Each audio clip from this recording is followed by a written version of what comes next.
Hello, welcome, and thank you for joining us today to talk about advancing racial equity in Chicago.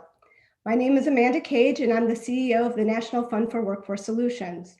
For those of you who are unfamiliar with our work, we are a national network of 30 collaboratives around the country committed to innovation in the workforce development field.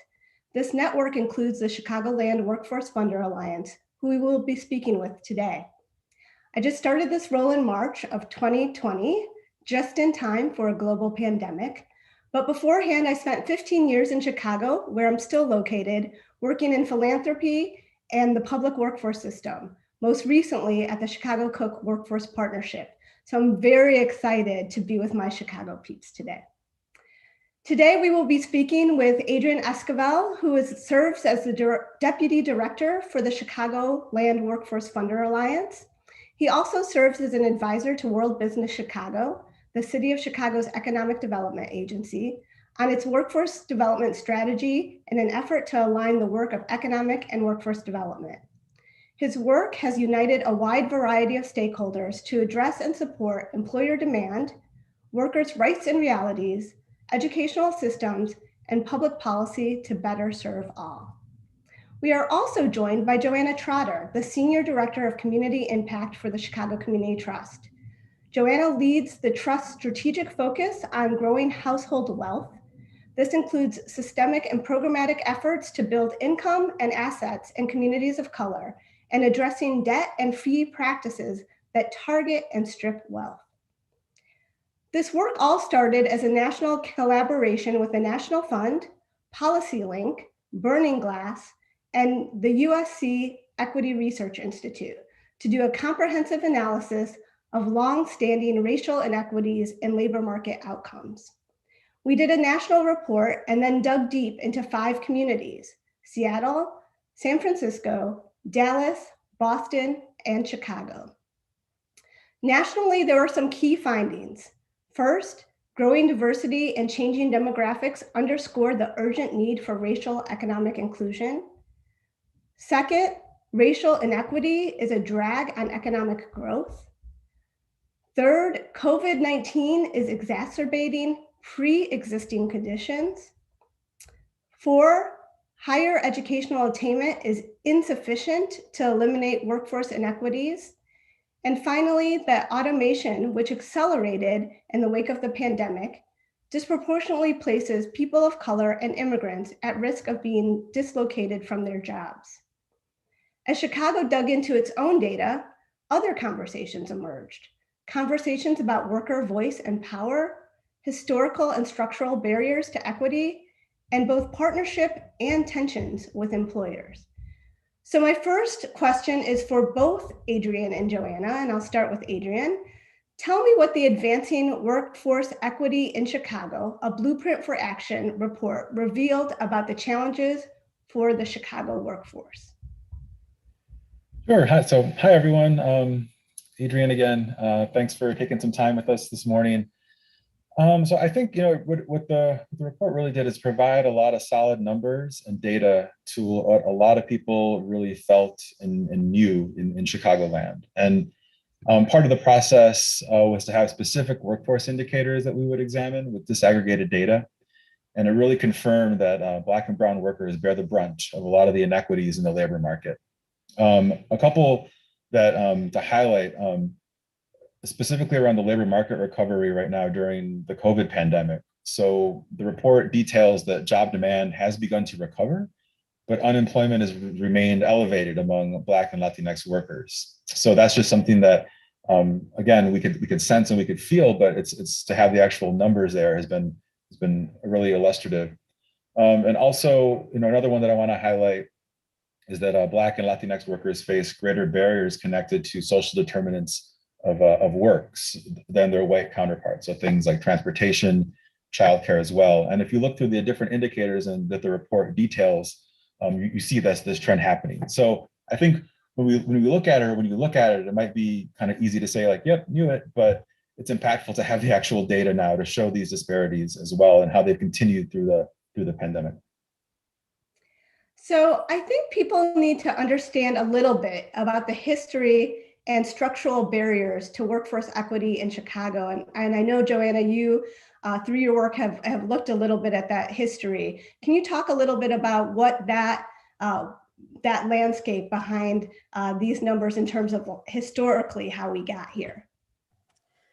Yes, and thank you all for having me. I want to first say, I'm with the Chicago Community Trust. We're the community foundation for the Chicago region, and we've been doing this work here for over 100 years. We're very proud partners with the Chicagoland Workforce Funders Alliance, and in fact, are pleased to house the staff and that collaborative. So we get to learn a lot through that process of partnership with the staff of the CWFA, as well as the other funders contributing to that.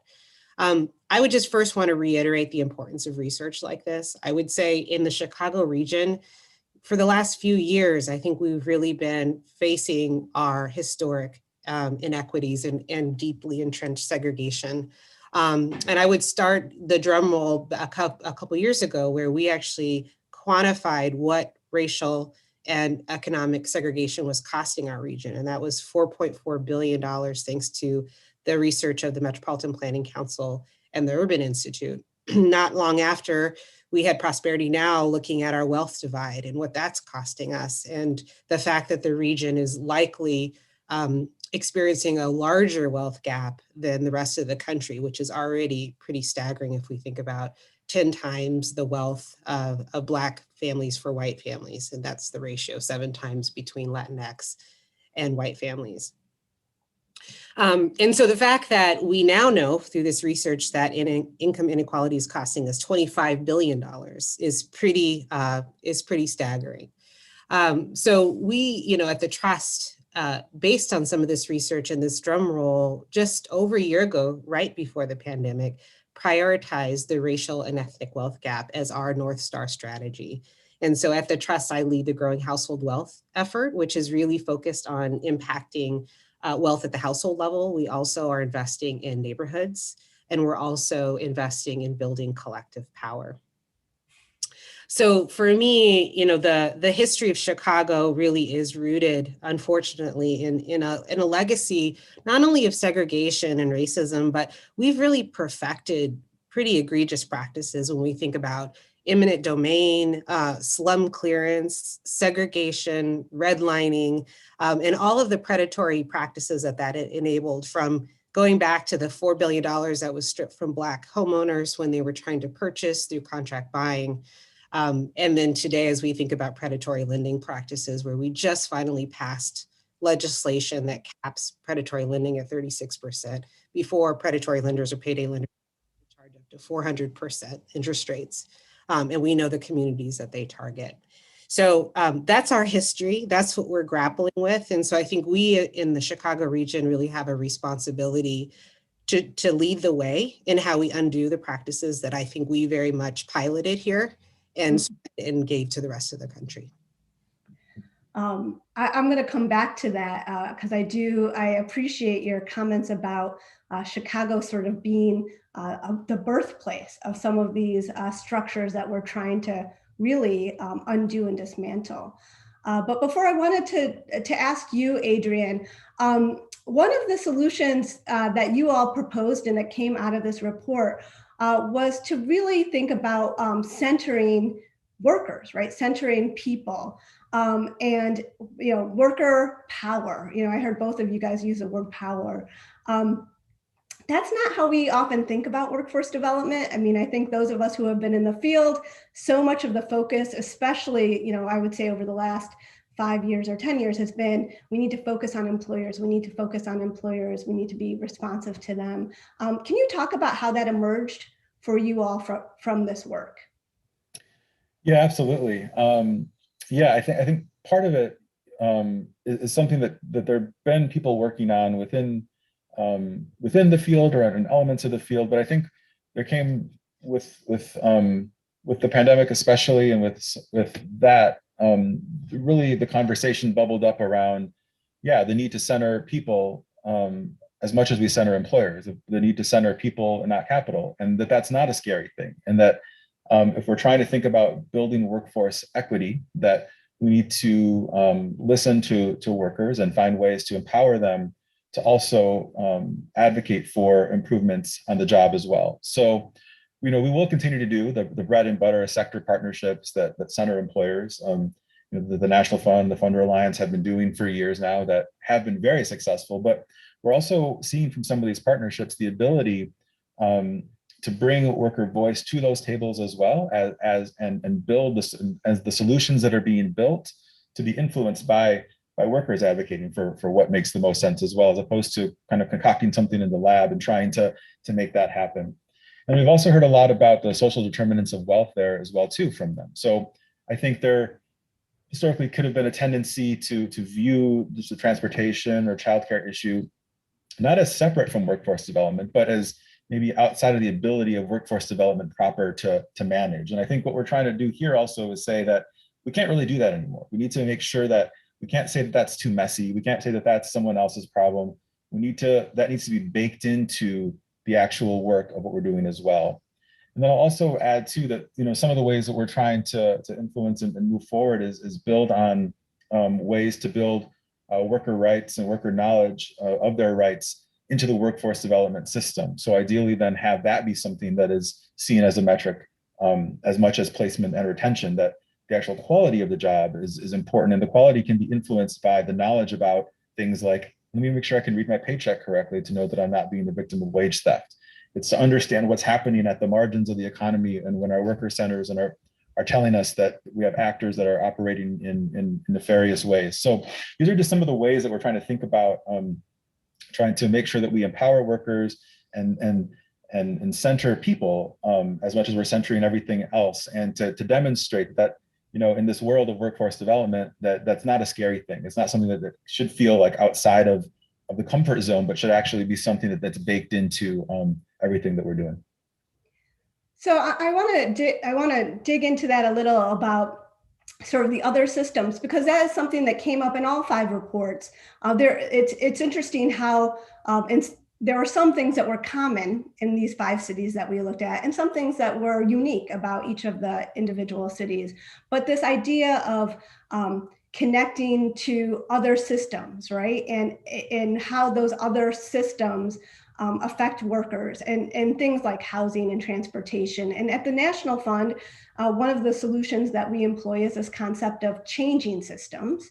Like how do we work collectively to change systems? And I apologize to you guys, I'm going a little off script here, but I think both of you have been involved in thinking about systems change and how you influence that. And especially given Joanna, your comments earlier about, we created these, we in the city of Chicago created some of these structures and created some of these systems. How do we influence that? And so I want to open it up to both of you to talk a little bit about how in workforce development we can think much more broadly about how we interface with those other systems.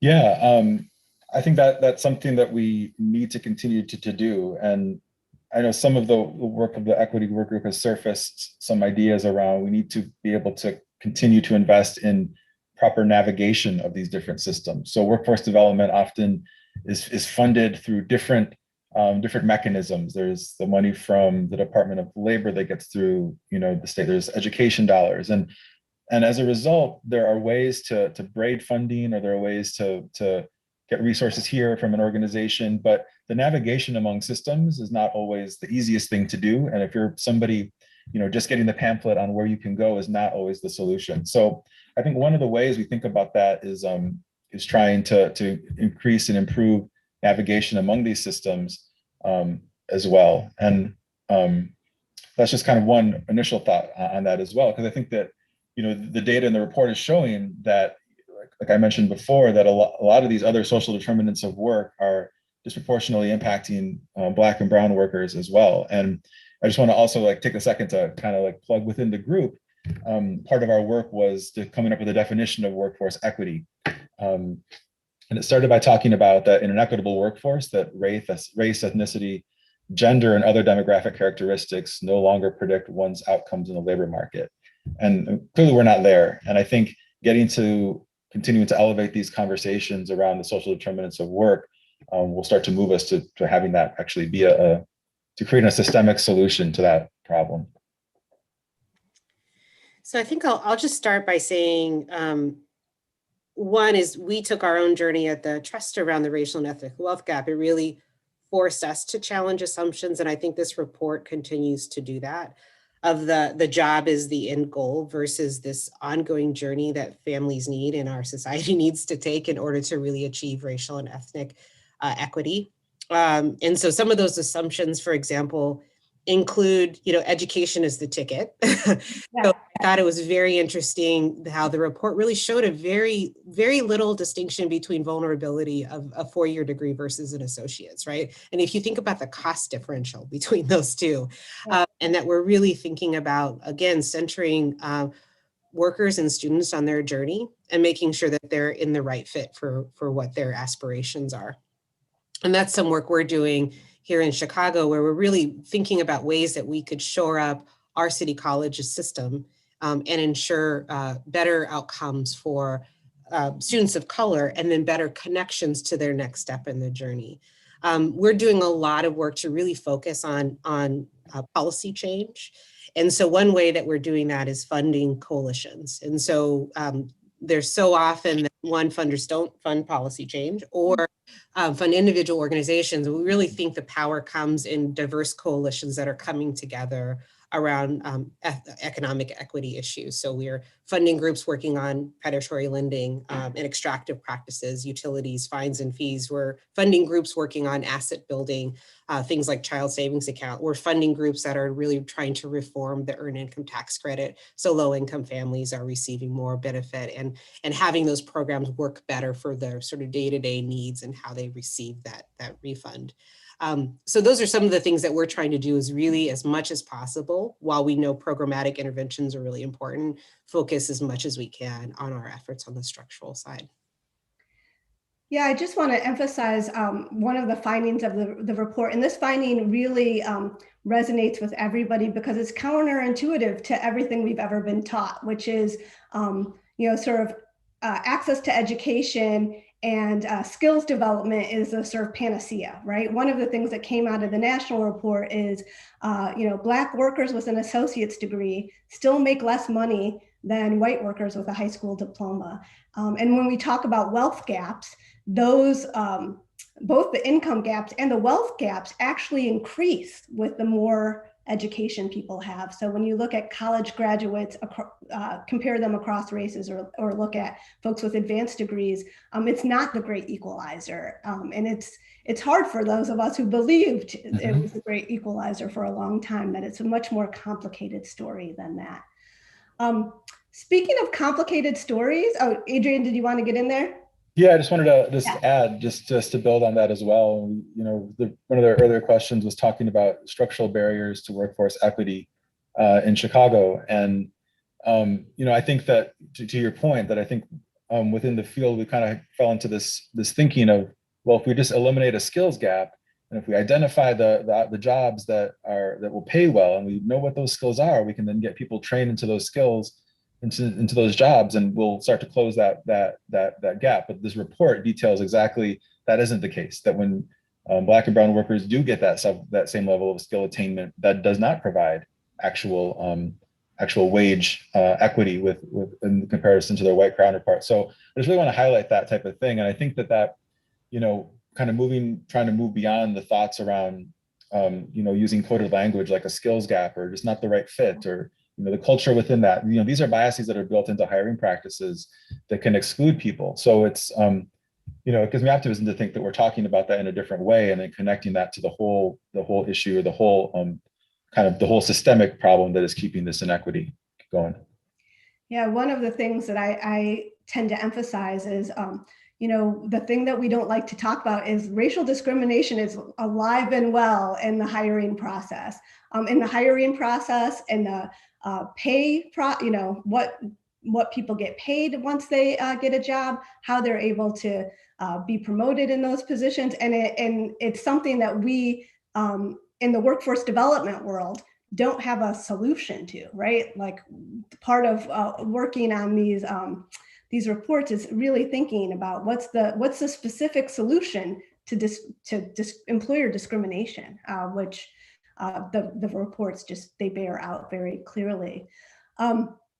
I want to ask you this question because it's Chicago, and it's something that we didn't talk about very much in the report, but based on both of your experience in Chicago, what's unique about the city is that we have a large African-American population, and we have a large Latinx population, and we have a large immigrant population. And I was wondering if you guys could just talk a little bit about what the different experiences are for those populations, because sometimes they get kind of lumped together, right? It's very easy to talk about people of color in Chicago, but the experience of African-American workers and Latinx workers was a little different. And I'm sure that that's the case with wealth building as well.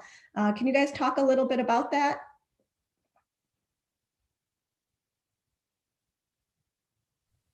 Maybe I'll have Adrian kick that one off, and I That's a hard, and I apologize. It's a hard question.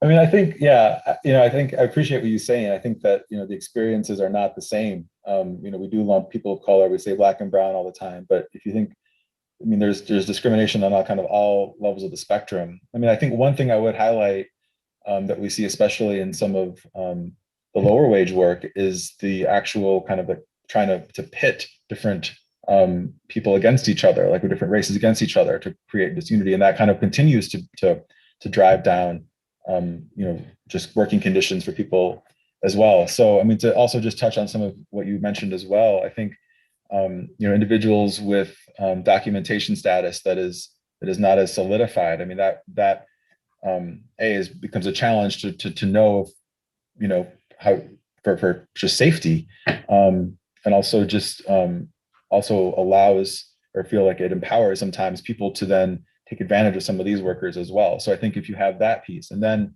if you take that to the others, to others maybe spectrum of things, and just the experience that you see within one of our sector partnerships in the financial services has released these reports that show that the actual like black and brown representation in some of their employers is actually shrinking, and that there had been this theory that, well, as more people get educated, as more people get kind of more educational attainment, those gaps will shrink. But their reports actually show that that's not the case. So I think those are just a few examples of where the disparities happen on the spectrum of kind of what are considered like higher paying jobs, and then also those that are kind of sometimes operate on more of the informal areas of the economy.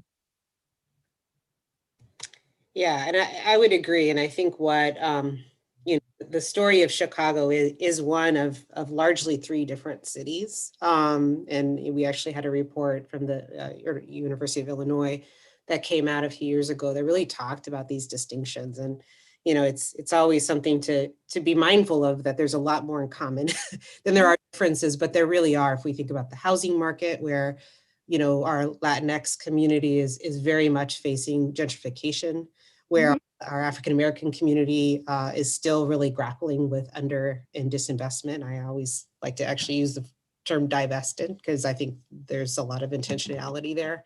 And even in the experience in higher education, when we think about the particular targeting of African-American students for predatory for-profit institutions, where they're taking out exorbitant debt and really either graduating or not finishing with pretty much valueless degrees. And so, that is a very unique and distinct experience that is more focused on the African-American student. So yeah, I think that there is definitely, when we think about the labor market, where I would say that the history here in Chicago with particular labor unions is really problematic for African Americans, and the assumption that if you just open up the ranks, folks are going to jump at the job, versus sort of grappling with that history and understanding that there's a legacy here that people understand and remember, if not for themselves, their parents and grandparents, that there's some real work to happen, as folks are retiring out of the labor market and opening that back up, that there needs to be some reckoning around that, in the same way that there needs to be in terms of more vulnerable workers who are not represented by labor now. And that, again, tends to be more focused on folks who may be undocumented or Latinx.